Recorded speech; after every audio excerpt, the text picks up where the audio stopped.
Dans une maison écologique, je pense qu'on a davantage de confort thermique, de confort acoustique, de bien-être, d'un ressenti.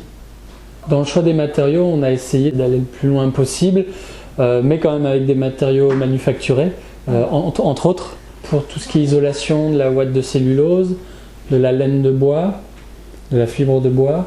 Des blocs de chaux chanvre, du liège, des enduits à la terre pour les finitions, des enduits à la chaux pour les finitions extérieures, un peu de peinture biosourcée, beaucoup de bois, et puis derrière nous il y a les briques en terre crue qui ont été fabriquées sur le terrain avec la terre du terrain. La maison a besoin de très peu de chauffage du fait des apports solaires passifs grâce à son orientation bioclimatique. L'architecte Sandra a pris soin de mettre un maximum d'ouverture de vitrage au sud, mais avec les protections qui vont bien pour ne pas avoir de surchauffe l'été.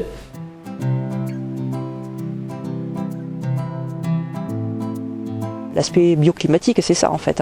On utilise aussi l'environnement immédiat, et c'est cet environnement qui va te permettre aussi de construire une maison écologique. On se protège du vent, on se protège du froid, on se protège des intempéries, la pluie, la neige, etc.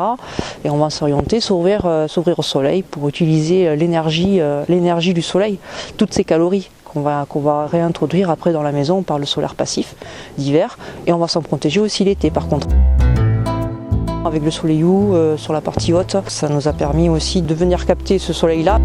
Un Soleil-U dans le Tarn, c'est vrai que c'est quelque chose d'assez typique, et c'est un dispositif en fait de ventilation qui permet de faire sécher à l'époque le pastel, on faisait sécher le blé, on faisait sécher en fait toutes les matières qu'on pouvait avoir. Donc c'est un système de séchoir. Là-haut, ce Soleil-U, ça permettait d'avoir en fait une terrasse couverte qui en même temps aussi nous permettait de venir capter ce soleil-là, mais en même temps aussi on s'en est protégé avec les avancées de toit, avec des bords de toiture, plus les brises de soleil. Parce que ça fait chaud l'été.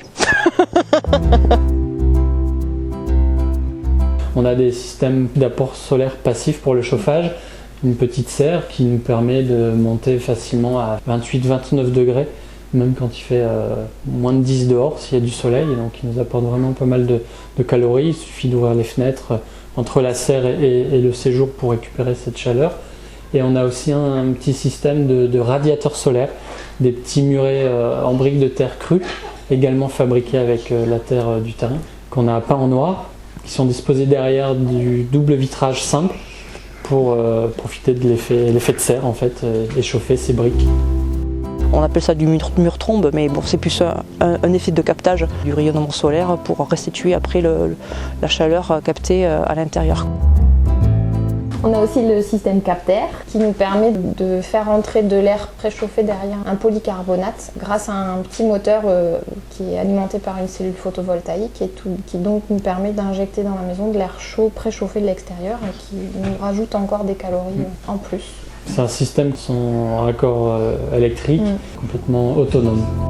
C'est un chantier qui a été réalisé en grosse partie en autoconstruction par Mathilde et moi-même, avec beaucoup d'aide aussi. On a pu compter sur la famille et les amis. C'était une volonté parce qu'on aime travailler de nos mains, et puis c'est un des avantages aussi de la construction écologique, c'est que les matériaux sont agréables à travailler et généralement pas nocifs pour la santé. Il y a quand même parfois des précautions à prendre avec la chaux, avec les isolants par rapport aux fibres. Mais c'est des matériaux qui sont agréables à toucher, à travailler. Le fait d'avoir réalisé ce chantier avec de la famille, avec des amis, ça a permis aussi de partager des super moments et de s'échanger aussi des coups de main. Donc c'était cet aspect-là aussi convivial et social. Et puis il y a aussi le fait de faire de l'autoconstruction, ça permet de faire quelques économies sur pas mal de postes.